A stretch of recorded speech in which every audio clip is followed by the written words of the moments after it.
che nasce dalla volontà di tutti i comuni dell'ambito distrettuale di Codroipo di unirsi insieme per un unico fine sociale: sensibilizzare e manifestare in maniera attiva contro la violenza di genere.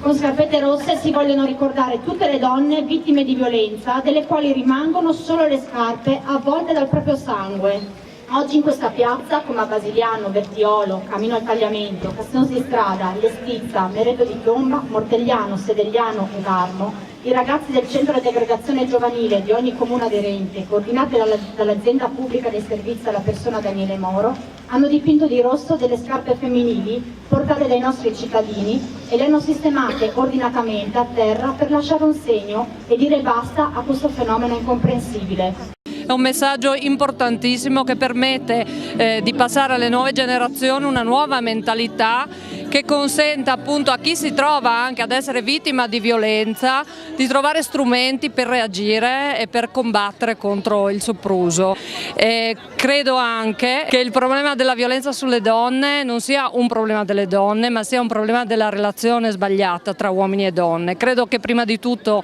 noi donne dobbiamo imparare a volerci bene, a credere nel valore che abbiamo e a non soltanto a volere ma a pretendere di essere rispettate.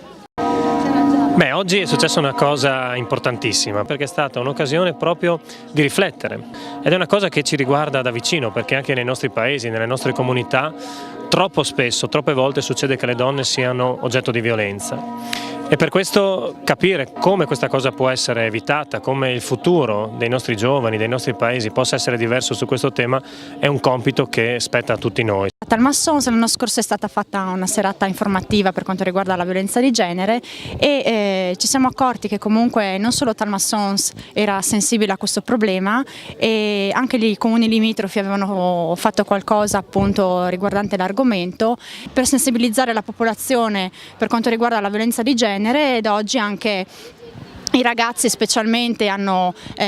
assemblato praticamente tutto, hanno ideato questo flash mob, hanno lanciato i palloncini in cielo e sono stati davvero bravi, hanno pitturato le scarpette, le hanno posizionato, le vediamo